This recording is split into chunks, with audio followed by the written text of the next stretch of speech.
In the bustling microcosm of Coronation Street, where dreams are often brewed alongside pints of bitter, Leanne Battersby finds herself, at a crossroads, yearning for escape but unwittingly charting a course toward peril. A poignant encounter with a troubled young woman forces her to confront her own painful past, sparking a desire for reinvention. However, the path to a fresh start she chooses is fraught with danger, threatening to provoke one of the street's most volatile and deadly residents, Maggie Driscoll. The catalyst emerges during a seemingly ordinary coffee morning at Roy's Rolls. When Megan Walsh receives a stark appointment reminder on her phone, Leanne's sharp eye doesn't miss a beat. Later, finding Megan in tears, Leanne and her sister, Eva Price, coax out the truth.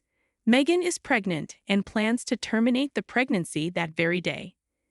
Unbeknownst to them, Megan is a predator secretly grooming Eva's underage stepson, Will, and is using her official boyfriend, Daniel Osborne, as a cover story.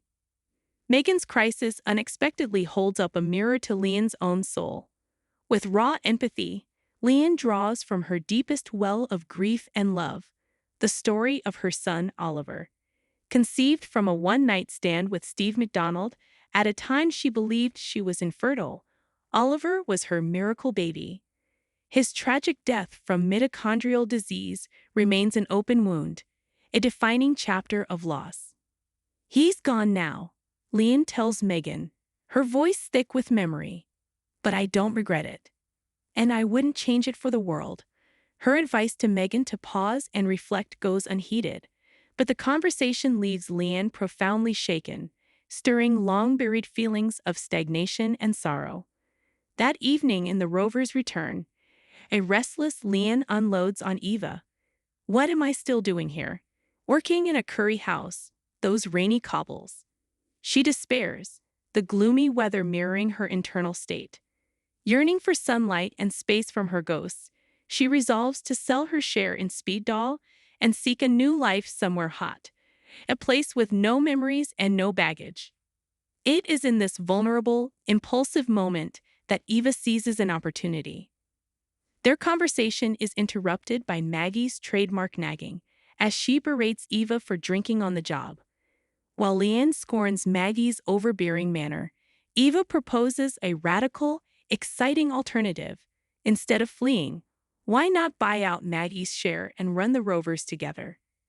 "Me and you running the Rovers," Eva gushes. "It would be brilliant." For Leanne, the idea is a lightning bolt. It transforms her dream of escape into one of local empowerment, a chance to own a cornerstone of the community, to build something new without leaving everything behind. Seduced by the vision, she readily agrees. Yet, in her emotional state, Leanne gravely underestimates the adversary this plan creates. Maggie Driscoll is not merely a sharp-tongued landlady. She is a proven killer. Her marriage ended not in divorce, but in homicide during a ferocious argument that saw her husband thrown to his death down the stairs. This act of ultimate violence reveals a woman governed by fierce, possessive instincts, particularly when it comes to her family and her domain. She has never accepted Eva as a true daughter-in-law, viewing her with suspicion and disdain. The Rover's return is more than a business to Maggie. It is her fortress, her seat of power, and the last tangible symbol of her control over the Driscoll legacy. The notion of Eva, her resented daughter-in-law, conspiring with streetwise Leanne Battersby to wrest it from her would be perceived not as a business transaction, but as an act of war. If Maggie was willing to murder her own husband in a rage, what lengths might she go to protect her pub from a takeover she views as a personal betrayal and a hostile invasion?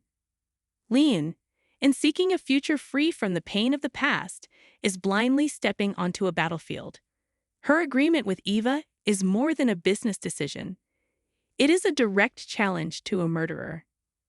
As she dreams of pulling pints in a memory-free zone, she fails to see that the most dangerous memory of all, Maggie's capacity for lethal violence, is living right next door and is about to be awoken. The fight for the heart of the rovers may just become a fight for survival.